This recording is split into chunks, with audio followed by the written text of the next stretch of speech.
It's highly lucrative. I can sell a drug or a weapon only once, and then I've got to go find another drug and another weapon to sell, but I can sell a child 20 times a night. And the average lifespan being 7 years, a trafficker's going to make hundreds of thousands, if not millions of dollars off of one individual. Hello, I'm Emmy DeGrappa. Each week, we bring you stories asking our guests the question, why? We learn about their passion, why they do what they do, why should we care, and what can we learn? What better place to explore the human landscape than from the state known for its incredible landscapes, Wyoming? And what better organization than Wyoming Humanities? Serving our state for over 45 years, we share stories, ideas, and wisdom about the human experience. This is What's Your Why?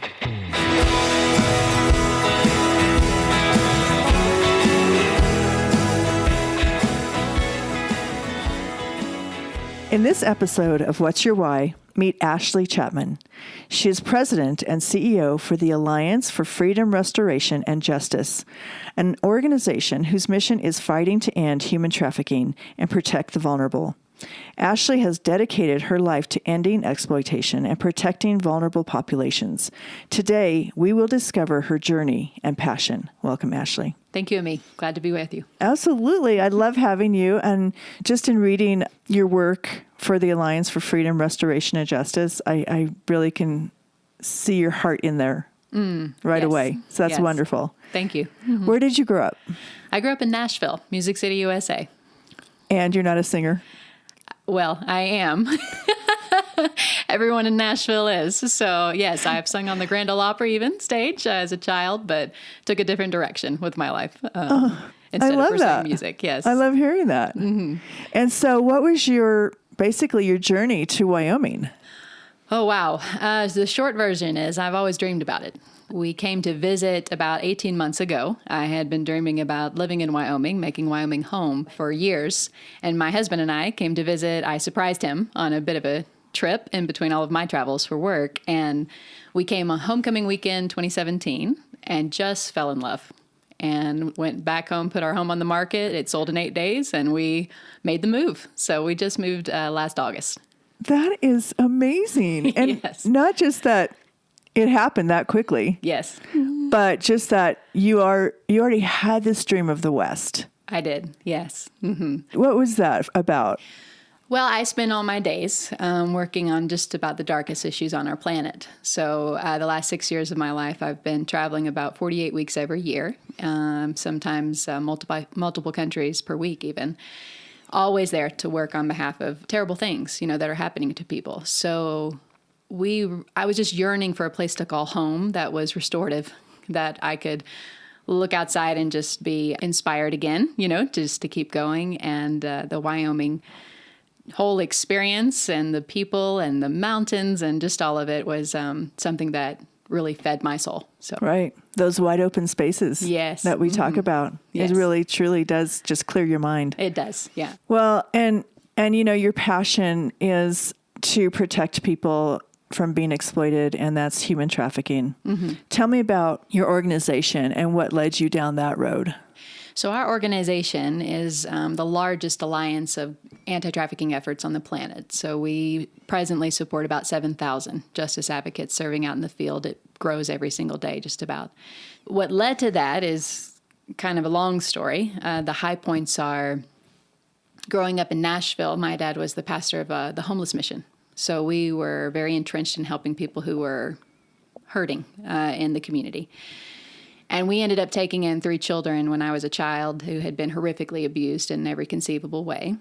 And as I was watching their journey, as we tried to help them understand they would be fed, they would not be harmed, just helping them stabilize. And then also for me, it was about just seeing the brokenness that was our city and our systems of care around this family, around these kiddos, and the struggle it was to get them to a safe place and stable place.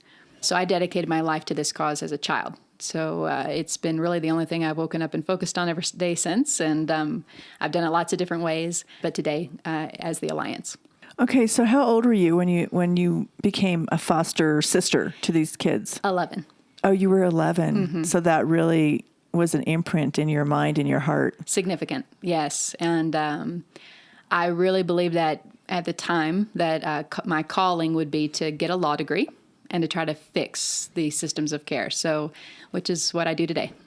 Okay, so I was reading in your bio that you do have a law degree. Yes.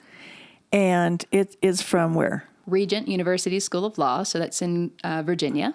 Okay. And I launched, while I was going to law school there, I launched the Center for Global Justice at the law school, which still runs today. So I directed that for almost 4 years.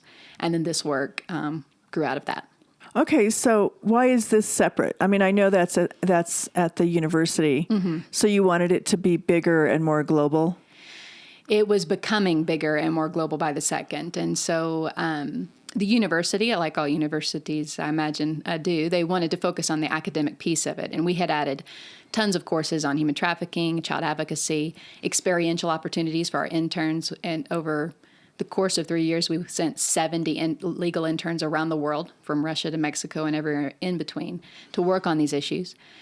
But my heart was really more about solving for the problem itself. So what's keeping us from winning the war against something that shouldn't even exist, right? So human trafficking, if you're unfamiliar with the topic, we have more slaves in our world today than ever before in our world's history. So that's over 40 million souls. Traffickers are making $150 billion a year off the sale of human beings for labor, sex, and organs. So for me, it was, what do we build to turn the tide against that? Why does this thing exist? What solutions do you build to combat that kind of scale? And that was just a little bit bigger than the university was willing to go. So we set them up for great success on the academic side, and then we took the global outreach effort as a separate humanitarian aid organization. That is heartbreaking to hear what you just said, but explain to me human trafficking and like you explained, it's not just sex, it's organs. Yes. And people, forced labor and services. Mm-hmm. Right. Yes. So human trafficking, really the world did not wake up to the existence of this again on our planet till about 2001. In the United States, even when we recognized it internationally. It wasn't until 2008 when we began to realize human trafficking was very present even within our own communities here in the United States. So when people first hear about human trafficking, they have this idea that it's people over there, and that's true. That is true, and millions of souls enslaved all around the world. But it's very present here. And then if people can grasp that, they think, oh, well, it must be people being trafficked from over there to here. And nationally, depending on what federal agency you ask, that's about 35,000 souls. But the overwhelming population that's being trafficked here in this country are our kids. So we have over 300,000 children that are missing that we believe are in the hands of traffickers who are being trafficked in our borders. These are our kids being exploited by our citizens. And the reason it's growing at such a rapid rate is because it's highly lucrative. I can sell a drug or a weapon only once, and then I've got to go find another drug and another weapon to sell, but I can sell a child 20 times a night. And the average lifespan being 7 years, a trafficker is going to make hundreds of thousands, if not millions of dollars off of one individual. So it's just the worst evil on the planet. It's the worst kind of exploitation of the vulnerable populations, and it's everywhere. I've worked in communities of 50 people to obviously major cities and whole countries. So we're trying to build solutions that can push back against the entire movement, and we have both a nonprofit that we do that through, and I'm launching a benefit corporation here in Wyoming that will leverage as well. Just such a massive problem, and where do you start? But you have to start someplace, right? And so how do you attack it? How do you go in there and at a grassroots level find out who these people are? How do you discover it? Mm-hmm. When we train cities or states or even whole countries on this, we use what we call the space between framework. So space standing for, it's an acronym. So space standing for the steps in the process to unearth what's going on and to solve for it. So the S is strategy. You've got to understand, what is it going to take to end human trafficking? A lot of people, when they first hear about this and they want to do something, they think, let's go kick down those doors. I need to become an FBI agent today, or let's set up a restoration home for survivors. And both of those obviously are critical pieces. But most people think there are about 10 things to do to combat human trafficking. The truth is there are about 1,000 on any given community level. So what we have to do is help them understand the strategy.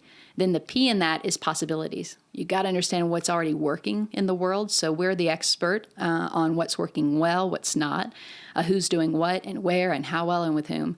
So you have strategy, possibilities, context is your C in that space between. So what's actually driving this locally? So in Wyoming, for the last 5 years running, you've had about 100 victims identified of human trafficking here in this state. About half foreign national, half domestic, half adult, half children.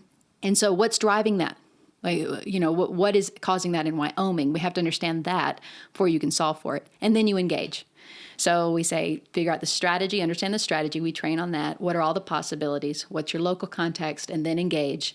And that's how you light up every dark crevice. Well, what are the strategies? What has worked and what doesn't work? That would take a long time to answer. Okay, I know, but give me just a... Top 5 categories of the strategic response include prevention, identification, rescue, restoration, and reforms. So we need to understand how to identify what we're not seeing. We've worked in states, even sister states to Wyoming, I won't name them, but very close to here, who are identifying maybe 2 victims a year, so they didn't think they had a problem. But once we started training law enforcement and nurses and doctors and first responders and social workers, the next year they're identifying over 400 souls who are trafficked. Now, that's not because it just started to happen. It's because we just started to see it. So identification is crucial. We need to train the people who are in a position to see it. And that includes the everyday citizen. Many of us we're not seeing the victims that are right in front of our eyes. Rescue. So what needs to happen at a local community to successfully rescue an individual? What are all the things that need to be in play? It's not just a matter of removal. There are lots of things that have to happen. Otherwise, what happens is that victim goes back to the very vulnerabilities that led to their exploitation. Restoration, which includes not just care, aftercare, but includes reintegration supports. How is this person going to take the next steps in their journey? Is our community set up for that?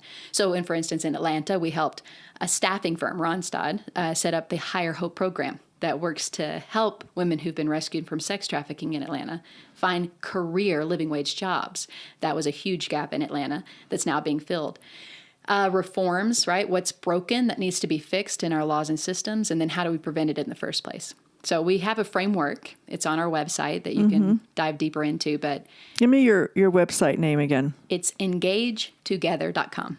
Okay. Just I want people to hear that so they can go on and read more about it. But as you were talking, I'm thinking to myself, I'm a mom.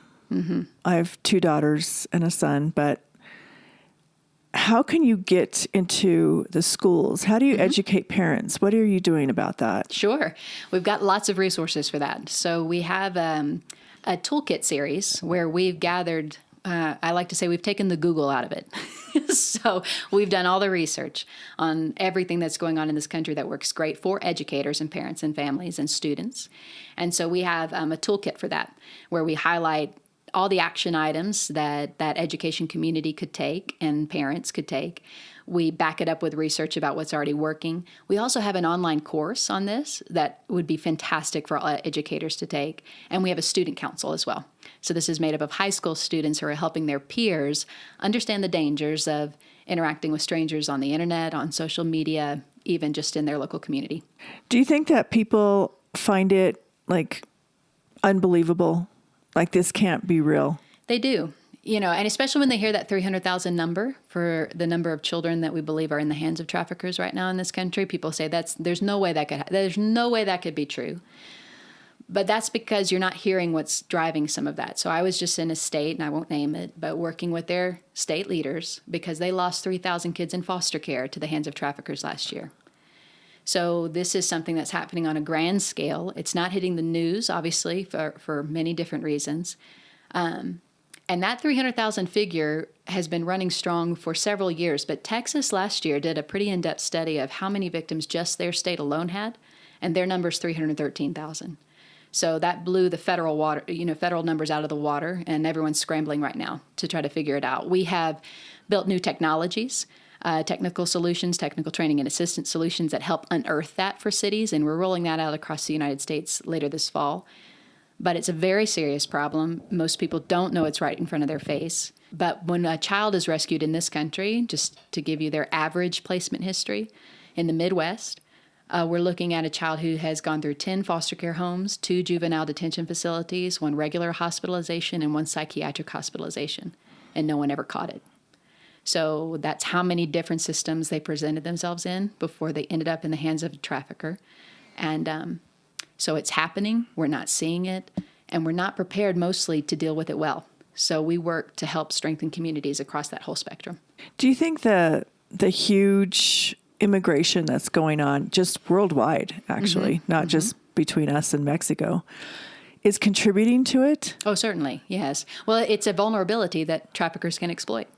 So if I've got an individual who's fleeing violence already, or terror, or whatever it is that's driving them out of their country, then I'm in a pretty desperate situation. Traffickers know that.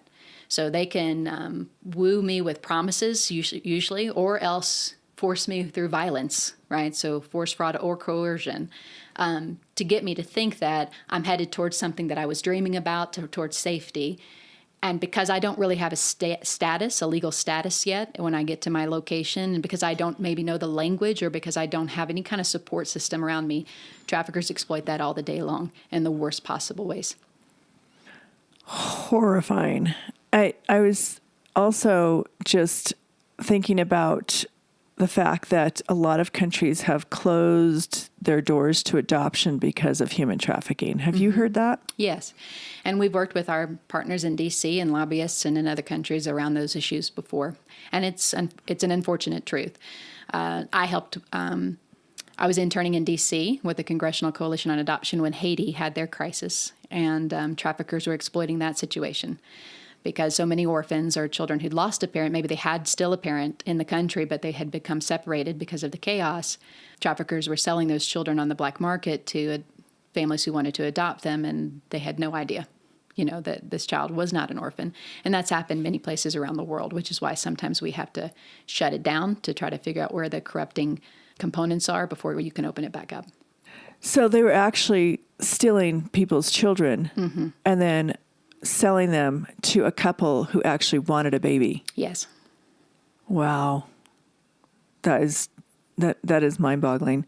But I was also, just because this is such a huge topic and there's just so many things that you deal with when you say human trafficking. Yes. If someone, a young girl, let's say, was walking home and from school or work or whatever, is that a situation she puts herself in to be picked up by a trafficker, to be forced into sex slavery or something? Or is that It's a common question. Okay. So the answer is there are certainly many cases of trafficking that are just true abductions and kidnappings. But most of the trafficking that happens in this country is traffickers who are preying on vulnerable individuals. And that takes time for them to understand. And it's chilling to hear traffickers' testimonies on this, because they'll go to a mall and they can tell immediately which child is maybe lonely, maybe doesn't have a strong family connection. They'll start to build a relationship with that youth or child. And they'll even take their time to do that, because they know on the other side of this, if they can get that child to run away from home, get the child to meet them for that party on Friday night when they're going to turn their life into an absolute hell on earth, they're going to make a lot of money. So they'll take their time doing that on social media, in public places, and that particularly vulnerable population are runaway and homeless youth, because they maybe land in a city that they don't have any kind of connection to, and a trafficker's there usually within 72 hours to offer them food or shelter, and then turn the tables. That is chilling. Mm-hmm. So you have talked and worked on both sides of it. You've you've worked with the vulnerable, but you've also talked to actual traffickers who have been in prison or arrested, or how do you get in these conversations with them? Usually through our network, Okay. so we support a global network of, as I shared earlier, a little over 7,000 Okay. organizations. And so some of them, are working directly on trying to capture the testimonies of traffickers, why they're doing this, what are their tactics. Some traffickers are reformed and they are sharing their stories to try to prevent this from happening again and give insight. So that's a lot of where those testimonies come from. This doesn't give me much hope in human nature, because I hear the horror of human trafficking, but just the fact that there's a market for it, that there's someone on the other side willing to pay for it. It's an important point and often missed. So if we have 300,000 kids who are being sold on average of 15 to 20 times a night in this country, do the math. Right. How many individuals are exploiting youth, not to mention adults or foreign nationals, which is a very difficult population to count because no one knows quite how to do that or is even focused there because we're focused on youth. So that's a big piece of the prevention. How do you address what we call demand is what you're talking about. So How do you go after not just traffickers, but buyers? And, what laws need to be in place, what reforms need to be in place? Because when I first started out in launching, the Alliance, I was having a meeting with some local law enforcement and federal agents. And what was happening in that city at the time, and this was just a few years ago, was a 14-year-old who was being trafficked, was being arrested and charged with prostitution. The trafficker was never gone after, and the man who bought her was fined what he paid to buy her. And that was just how the city was handling it because they did not understand what was truly going on.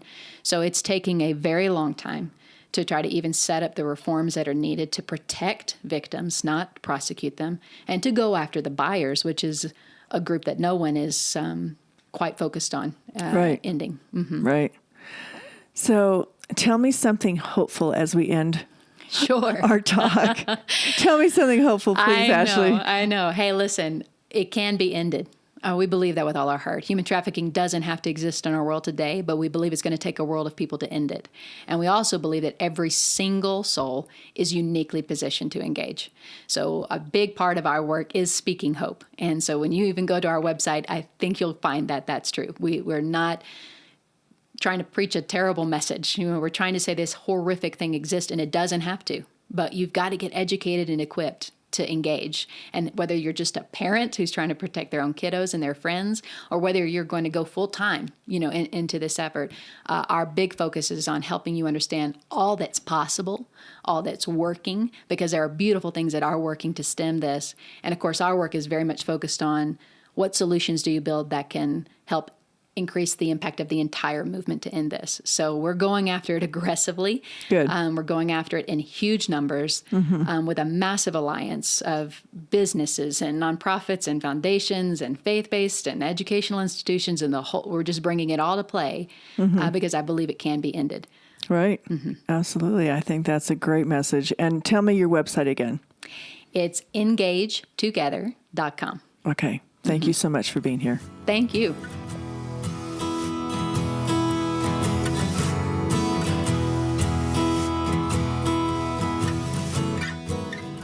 Thank you for joining us for this episode of What's Your Why, a production of Think Why, Wyoming Humanities.